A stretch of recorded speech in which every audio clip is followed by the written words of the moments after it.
A speech by RBI Deputy Governor Veeralacharya cautioning against the implications of any government, impinging on a central bank's independence has brought the issue back into focus, and sharply so. Truth be told, the issue has come up time and again. Veteran central banker and former RBI Deputy Governor Rakesh Mohan, in a three-part series in the Business Standard newspaper, has written that the attacks on the RBI have picked up over the past decade. The situation we are seeing today is perhaps among them. Dr. Mohan has urged that this public airing of differences be curtailed. The government must assure the public and the markets of its support to the RBI. The RBI, on its part, must earn its independence by showing competence and performance. That's one of the takeaways from Dr. Mohan's writings. Joining us today to talk about his writings and his views is Dr. Mohan. Dr. Mohan, thanks so much for taking the time to speak to us here on BloombergQuint. So my first question to you is about the situation we are seeing right now. Just in the last 12 months, the RBI team, the governor and the deputy governors have made 4 public speeches dissenting on important issues. The government, through its officials, anonymously and otherwise, has taken on the RBI on a number of issues. And the result is, as you say in your edits, there's a feeling that the RBI and the government are perhaps at odds far more than they have been in the past. Your thoughts, sir, firstly on that? Yes, the developments the last couple of months, or maybe a little longer, have been somewhat distressing because, as I've said in my 3-part series, it is extremely important for a country like India that its central bank, that is the Reserve Bank of India, and the government of India, mainly through the finance ministry, are essentially on the same page. And in my personal view, it's not very healthy for this kind of public sparring between the government and the Reserve Bank on both sides. On the one hand, of course, it's good that in democracy different views get an airing, but in the case of any central bank, that it detracts from the functioning of the central bank and of the confidence the markets, international observers, domestic observers, everyone has in the country's central bank. So when I wrote these articles 3 weeks back, and so where I had proposed, as you suggested, that the government and the Reserve Bank ought to have a much better relationship, and the government should refrain from having these kind of public differences with the Reserve Bank. And of course, that goes the other way around as well. I'm of course not privy to what are the provocations that led the Reserve Bank to come out so publicly on some issues against the government, as exemplified by Dr. Veeralacharya's speech on Friday. I do hope that once again saner heads will prevail and that the wisdom will prevail between the government and the RBI, and that there's a much more harmonious relationship in the coming months and the future. Absolutely. Dr. Mohan, let me dive straight into some of the issues that both you raised, but are also relevant to the current scenario. And, top of the list, what everybody thinks is perhaps the most worrying is this constant barrage of commentary on the use of RBI's reserves or the RBI's capital, or the need for a higher dividend or an interim dividend, which we gave for the first time this year. You raised that issue in your edits as well. That seems to be the most worrying of the issues, because that would be seen as a direct impinging on the independence, and also be not in holding with the FRBM Act, etc. Yes, I think the issue needs to be divided into 2.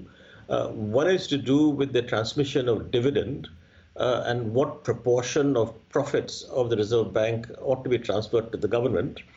The Act makes it clear that all the profits of the Reserve Bank have to be transferred to the government. But of course, there can be an issue of what those profits are as an accounting issue, and it is clear that given the risks that the Reserve Bank undergoes, that it's important for the Reserve Bank to make provisions for various contingencies. And those contingencies, as I've mentioned in my article, include at least 5 possible risks. First, the appreciation of the rupee against other currencies on a possible fall in gold prices with respect to the rupee can lead to rupee losses. Second, possible fall in the value of the bonds that the Reserve Bank holds can also, of course, lead to losses on account of rising bond yields. Third, sterilization costs relative to open market operations and other innovative means also can lead to losses. And of course, possible credit risks arising from any lender of last resort for operations. And of course, any other risks that may arise because of unexpected increases in expenditure. Like, for example, there were large increases in expenditure as a consequence of demonetization in 2016-17. So there's a number of risks that the Reserve Bank has, and it is prudent accounting to make adequate provision for coping with these risks. There can be a difference of opinion in how you do that, how much provisioning you do, etc. What the Reserve Bank has done over the years is that it has appointed from its board a succession of committees to develop a procedure for deciding on how much provisioning it ought to do, and then, of course, after the provisioning, transferring all the funds, all the profits to the government. Therefore, in some sense, as far as the transfer of dividend is concerned, what needs to be done is to really have an agreement on what kind of formulae that should be used to decide on the kind of provisioning that is necessary for the functioning of the Reserve Bank. And such provisioning adds to the confidence that the markets have in the functioning and strength of the central bank. So that's one. That is, just to repeat, that it is useful to have a relatively clean formula by which this decision is made. And as I said before, there have been a number of committees, high-ranking committees. I think if I remember correctly, 2 of them were chaired by Mr. Malikam, who's among the most respected accountants in the country, both internationally as well as domestically. So that kind of the decisions of those kind of committees ought to be respected, and then there should not be much cause for differences. So that's first. The second, on the transfer of capital, as it happens, India's the capital Reserve Bank has been at around 20% of GDP, relatively constant for a relatively long period of time. That is not very different from, say, the capital, the balance sheet of the US Fed at present. Of course, that has increased tremendously in the last number of years since the crisis. The European Central Bank, the Bank of England, and the Bank of Japan is even actually somewhat higher. So the capital of the Reserve Bank at around 20% of GDP is not much higher than many other big central banks. And also, it has not increased in recent years, so as a proportion of GDP. So it's a little surprising to find the arguments that we need to transfer the capital from the Reserve Bank to the government. The second point there is that if that is done to reduce the fiscal deficit in a particular year, it's an illusory gain, because as you transfer the capital Reserve Bank to the Finance Ministry, the returns on its capital will obviously reduce in the future, and they'll be exactly equal. The present value would be exactly equal to the transfer that you do in a particular year. So there's really no gain also as a practical matter. If you look at it over a period of time, if you do any transfer of the capital from the central bank to the government. Okay, Dr. Mohan, on the point of, both the formulae that you were talking about for, say, the dividend transfer, the provisioning, etc., or even the capital issue, I do want to ask you, it would be within the jurisdiction of the government and, via the central board of the RBI to take this decision. So it's not like they don't have the sort of ability to take the decision or the jurisdiction to take the decision, but the issue is the message that they send out through that decision. Well, again, 2 points. One, that the decision on how much to transfer rests squarely with the board of the central bank, that is the board of the Reserve Bank of India, according to the Act. And one thing that is very important to note, that in the Reserve Bank of India Act, as it was enacted in 1935, it has remained, that provision has not changed, that there is the 1935 Act, the original Act, had one representative from the government, but it was specifically provided that that member did not have a vote in the Reserve Bank Board. The government added a second member on the Reserve Bank Board as a representative of the government once the Department of Financial Services was created. So now there are 2 members of the Reserve Bank Board from the government, but once again, the Act specifies that they're non-voting members. Now, on that issue, one has to comment that, look, any existing Reserve Bank management obviously respects the views of the sovereign, either expressed offline, that is not in the board itself, but also, of course, in the board, even though they specifically do not have a vote. It's very seldom, in fact, I can't recall any instance there has been actually a vote in the Reserve Bank Board. So the point I'm making is that is as an in principle one, that it is a Reserve Bank Board which has the power to decide on the issue of dividend transfer and the kind of formula that ought to be used. In principle, the government does not have a vote on that.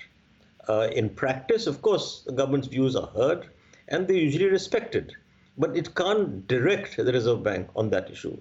In fact, the Reserve Bank of India Act provides for government direction to the Reserve Bank, but with a very curious clause that it can direct the Reserve Bank on any issue in consultation with the governor.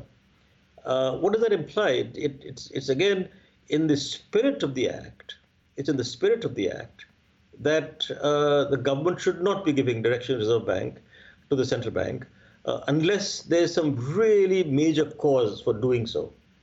And what it also implies is that presumably the government would not have to give such a direction to the Reserve Bank if it was the case that the government, if it wasn't the case that the governor was not agreeable to that direction. And in which case, in some sense, if such an occasion takes place, it would imply that the governor would have presumably to resign. And that, to my knowledge, has never happened in the past. All right, understood, Dr. Mohan. So, it's very important. I have some differences with international views on independence of central banks. I think it does need to be understood that that in a democratic polity, you can't have a completely unelected body like Reserve Bank or any other body to be completely independent of the government, and particularly in a developing country like ours.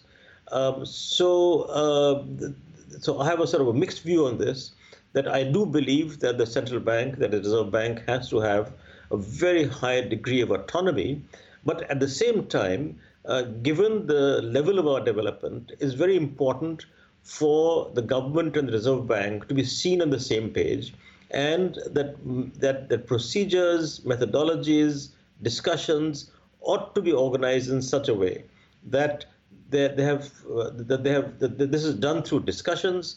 There will always be differences. These, in my view, should be done privately, and then a consensus should be evolved on what is to be done. So, Dr. Mohan. Dr. Mohan, the other specific issue that you wrote about and is also relevant in the current situation is this whole separation of powers. In this case, the issue of a new payment regulatory board, which would be outside the purview of the Reserve Bank of India, although it would have, sort of membership of the RBI officials as well. We've in the past seen this debate play out over the Debt Management Office. That we sort of found a consensus way to go ahead with that. Is this payment story similar in the sense that, we probably do need some external voices to come in with expertise of the sector, which you also point to, but perhaps the overarching control of the RBI should be maintained?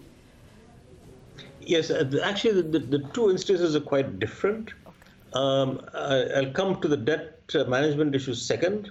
In the case of the payment systems regulation, as I mentioned in my article, I actually reviewed a bunch of BIS documents which provide full information on systems that exist in other countries. And as I said there, I looked at the top 20 central banks in terms of size. And it's only the US and Canada where the exclusive responsibility does not rest with their central banks, even though even in the US, the Federal Reserve has a primary responsibility for payment and settlement systems. So the question here is very crucial, that right from the founding of central banks, by the way, the course I teach at Yale at present is on the evolution of central banks. So I look at these things in a reasonably historical perspective, and in some sense globally, that a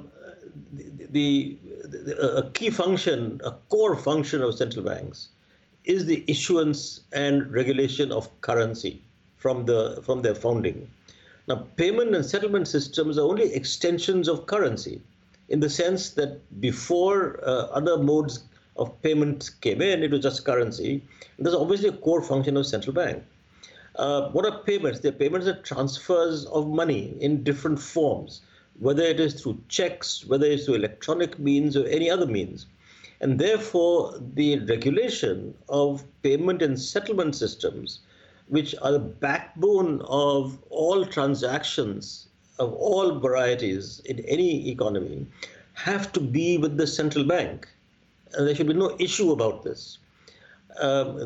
That financial innovation has taken place to a big degree in the last decade or so is obviously correct.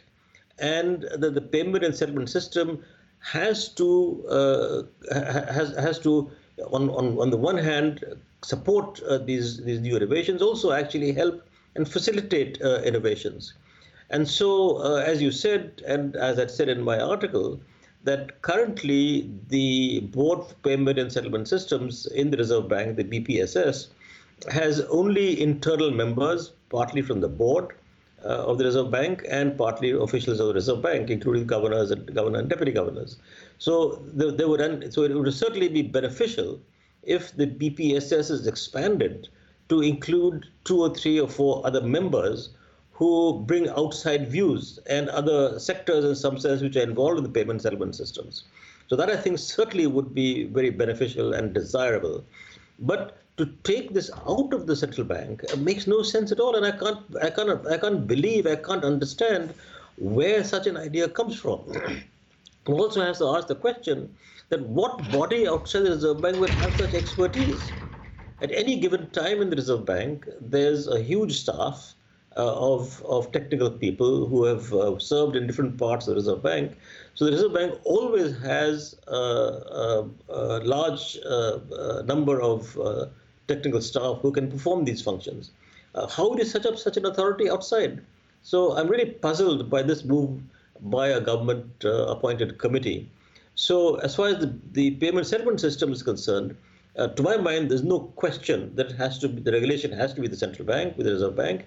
But of course, the BPSS must be expanded so that other views and other sectors that have interest in payment settlement systems are appropriately represented. Coming to the debt management, on this, the practice is very varied across different countries. There are many countries that have a debt management office outside the central bank. But here, I believe that, as I've always said for the last more than 10 years, that it would not be a good idea in India to separate it out.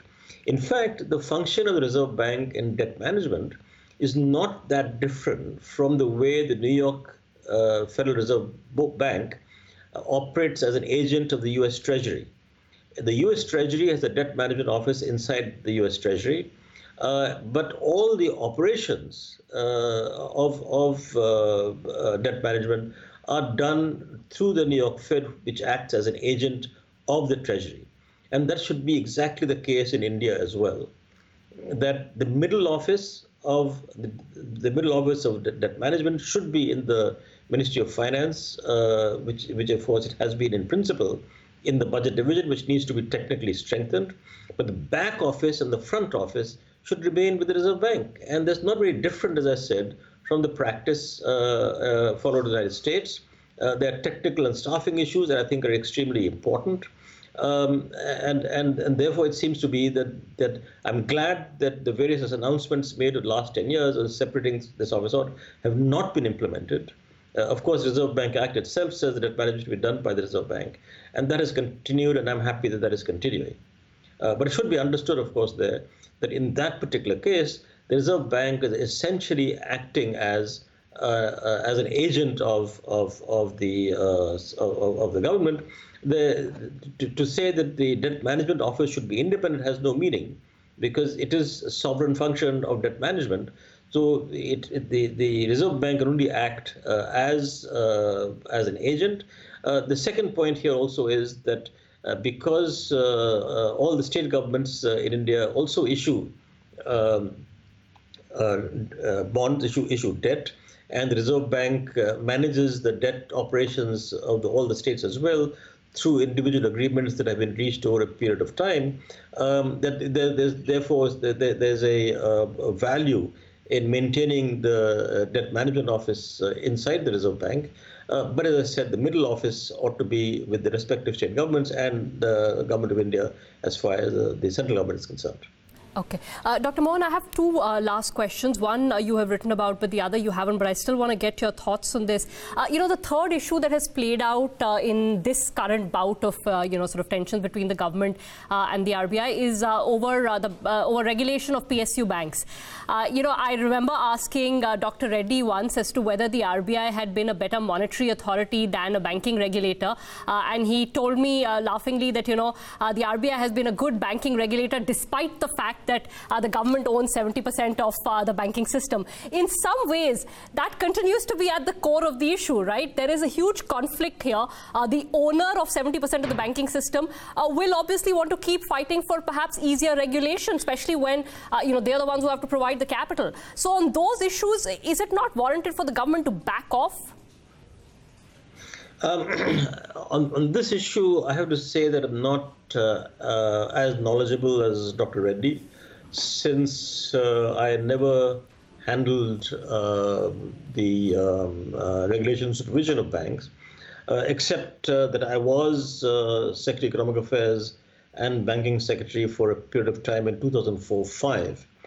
I think that starting with the reform process in the 1990s, until I would say the mid to late 2000s, there was relatively little interference by the government as owner. There was, I think that starting with Dr. Manmohan Singh as a finance minister and Mr. Ahluwalia as a finance secretary and banking secretary, there was an unsaid understanding that the government would only exercise its functions as the owner, while there ought to be equal regulation of private sector banks and public sector banks. Of course, the finance minister has always held something like quarterly meetings with the bank chairman. It's also the case, of course, that the government is responsible for appointing all the bank chairmen, executive directors, etc., through a committee process. Those committees have gone through some various different changes, and at different periods of time, the deputy governor in charge of banking regulation and supervision has usually been a member of that committee. So there has been, in that sense, a cooperative activity between the government and the Reserve Bank. But of course, the power obviously rests with the owner on the appointment of the key personnel of public sector banks. Now, that having been said, the problems, of course, the particular problems in the last 10 years or so have arisen as a consequence of huge expansion of the banking system during this period and increase in the size of loans, particularly infrastructure sector and some other large industries. And so a lot of the bad the NPAs that have arisen have really been from these sectors. What I do not know is how much of government hand was there in pressurizing banks to make those loans in the period mostly after 2008, 9, 10. That information I do not have. I have no idea whether there was pressure or not. So I think those are the kind of questions that need to arise. Having said that, of course, as long as you have public sector banks and comprising around 2/3 of the banking system, it will always be the case that there will be that government as owner of the banks does provide presumably the government has ownership of public sector banks because it wants to operate them for some policy purposes. So there will always be certain directions to the banks from the government since it is their owner. But I think that yes, in principle, the regulation of both public sector banks and private sector banks from the regulator ought to be equal. And again, ways have to be found that government interference is indeed reduced. I can give one illustration of this, that back in 2004, 5, 6, when there were some issues to do with agriculture lending, the government asked public sector banks to reduce the lending rate for agriculture. For a time I was at the Reserve Bank, then with the ministry itself, and the argument that we made from the Reserve Bank, and then was agreed by the Finance Ministry, was that yes, it could give such a direction, but in consequence of that, it ought to provide equal compensation from the budget for the difference in the market interest rate and the subsidized interest rate that it wanted to give. And therefore, the regulator, that is Reserve Bank, argued that the balance sheets of the banks should not suffer because the government was giving such a direction. And the government agreed with that. So I think that's the kind of way that has to be found, that if the government wants to direct banks to do something in whatever policy interest there may be, they must provide the funds for that activity. All right, point taken. Dr. Mohan, my last question to you is, there are a lot of brickbats being thrown at the government right now. But as you say in your article as well, it is important for the RBI to remember that it has earned the authority that it has worked with. It has earned the respect that it has worked with over the decades. But it has to maintain that. And we've had a few number of instances, whether it's the current NPA problem that we are still in the midst of, or some large frauds, or even inflation, as you pointed out, in the 2013 period, where the RBI's performance perhaps could have been better. So the central bank too has to sort of be mindful of the fact that it needs to earn and ensure that it's doing as well as it has in the past. Absolutely. One point I would make here is that one issue that no one seems to have raised is that the size of the Indian financial system, both the banking system and the non-bank financial system, has grown by leaps and bounds over the last 20 years.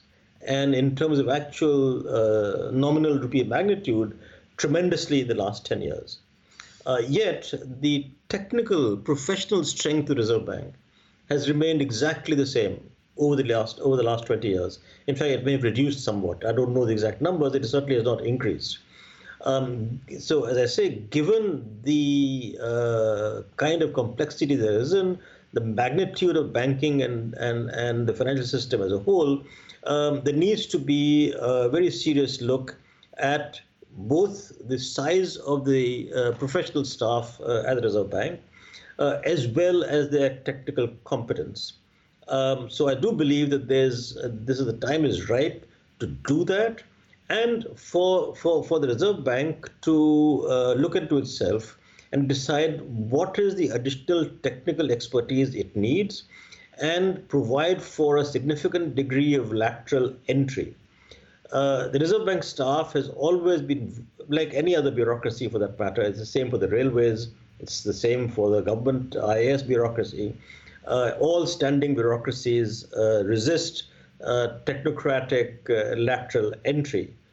So it does seem to me that it is timely for the Reserve Bank to look at itself and to see what kind of staffing it needs, both in terms of magnitude of staffing as well as in the kind of technical competence that the staff ought to have to be able to fulfill its functions in as competent a manner as is needed for the financial stability and financial growth of the country.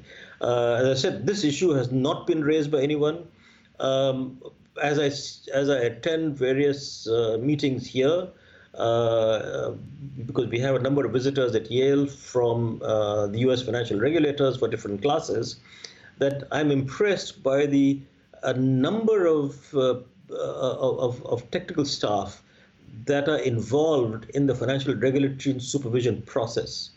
I recently had a visitor actually from the Reserve Bank itself, a young staff member who's undergoing a secondment to the European banking regulator. And he is visiting New York on some assignment. And the number of staff, as he mentioned, that are involved in high-level technical staff in the annual supervision of large banks is quite impressive. So I think that is an area that the Reserve Bank has to look into very carefully. All right, Dr. Mohan, I hope both the government and the RBI have been listening to you and reading your writings. It's been educative, as always, to speak to you, Dr. Mohan. Thank you so much for taking the time out. Thank you very much.